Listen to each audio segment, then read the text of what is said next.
Who would protect us better, Trump or Clinton? That is the subject of this evening's Talking Points memo. While the left-wing media wants to put a stake through the Trump campaign's heart, the truth is he does have a chance to win the presidency, and that chance hangs on two issues: the economy and combating Islamic terrorism. If there is another terror attack on U.S. soil, Americans will, of course, react, and that could change voting patterns. Almost 2 years ago, after the Paris attack, I put forth a plan to defeat the ISIS savages. Here's the strategy you should employ immediately. The President of France clearly stated the ISIS attack was an act of war. France is a member of the 28-nation NATO alliance. Article 5 of that alliance says that an attack on one country is an attack on all. So, all 28 nations should now begin to organize a campaign to crush the ISIS killers. That should include ground troops, bombings, no-fly zones, border security for Turkey, Jordan, Iraq, and a central command and control center based in Europe. Once NATO declares war on ISIS, things will radically change. Obviously, the Obama administration ignored that advice and continued a far less aggressive action against ISIS. Now, here's a stunning fact. There are 28 nations in the NATO alliance. Only eight are actively fighting against ISIS: the USA, Britain, France, Canada, Belgium, Denmark, the Netherlands, and Turkey. Australia, not part of NATO, but does contribute. So where are the other 20 NATO countries? Why are they not fighting the killers?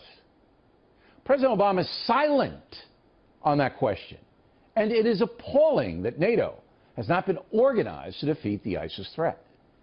Writing in the Wall Street Journal yesterday, Democratic Senator Dianne Feinstein agrees, quote, "It is now time to recognize that an increased U.S. presence acting with NATO countries and other partners could enhance the effort to eliminate Islamic State.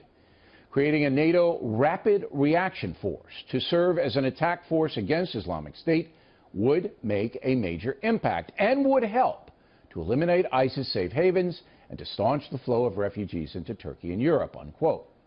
Senator Feinstein is correct, and we were hoping she would come on the factor to talk about it, but she has declined. You may have noticed it is a pattern among Democratic senators. I'm not paranoid, but there seems to be an organized effort to keep Democratic politicians off this network. Anyway, both Hillary Clinton and Donald Trump have also put forth strategies. My administration will aggressively pursue joint and coalition military operations to crush and destroy ISIS, international cooperation to cut off their funding, expanded intelligence sharing, and cyber warfare to disrupt and disable their propaganda and recruiting. We cannot contain ISIS. We must defeat ISIS. We need to rely on what actually works, not bluster that alienates our partners and doesn't make us any safer.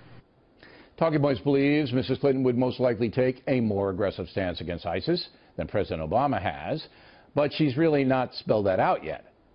What this all comes down to is will. Barack Obama simply does not have the motivation to quickly destroy the ISIS savages, thereby sending a message to the world. That's clear. But the present danger is also clear. The next terror attack is coming at any time. There will be more innocent people slaughtered, while NATO does little to stop the carnage.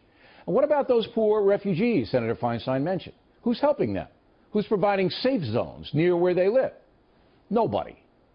Summing up, Americans are engaged emotionally with the terror fight, and that will affect the upcoming vote. Both candidates should make ISIS a top priority.